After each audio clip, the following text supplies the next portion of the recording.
Week 2, north-south, we're switching sides here. It's a warm-up drill. Blocking the hip, switching the arms, walking around, switching. Another thing you can throw into here is if they're bringing their knees up especially, this works really good because I'm just going to roll her up. I'm going to put my hand on the shoulder, and as I come to the side, I'm going to lift forward and sit them up for a back take.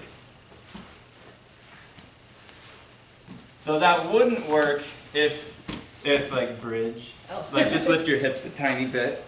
If her feet are heavy on the ground, it's going to be hard to lift them up. So it works really good when their knees are in. You come and roll them up on her butt and take the back. So you can add that to your north-south positional warm-up.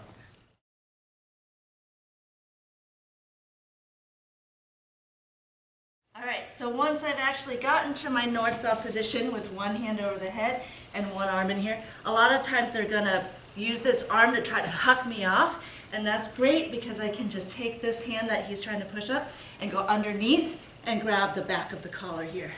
Once I have that, I really need to get my hip touching my elbow, otherwise he's just going to bring this arm back and I will no longer have the paper cutter.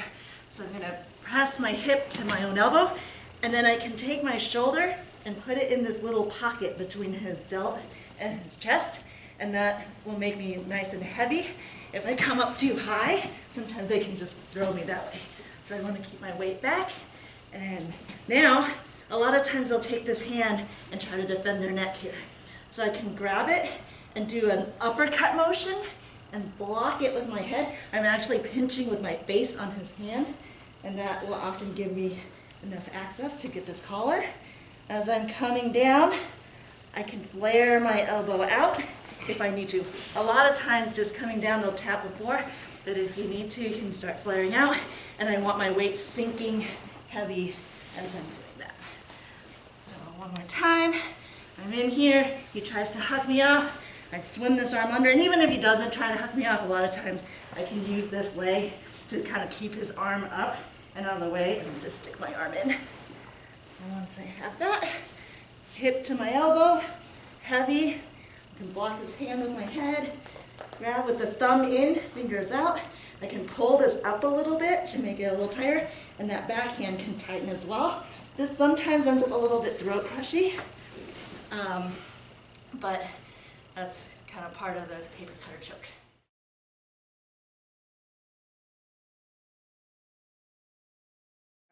So this time, I was starting to do the paper cutter, but this hand is being really strong. I'm trying to move it, and maybe he's just way stronger than me and I can't clear that hand out.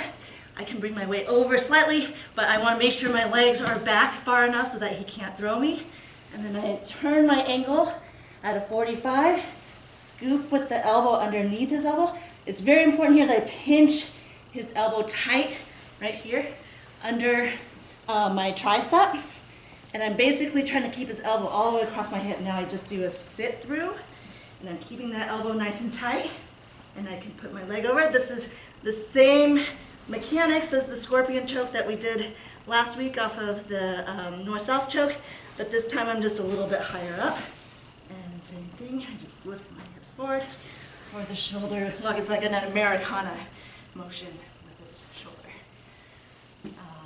One more time.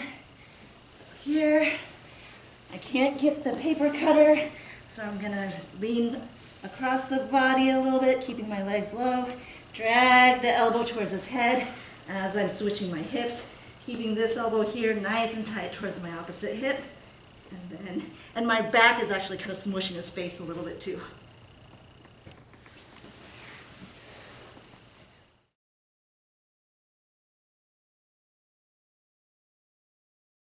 Next one, I like to get off of initially starting in side control with the knee staple.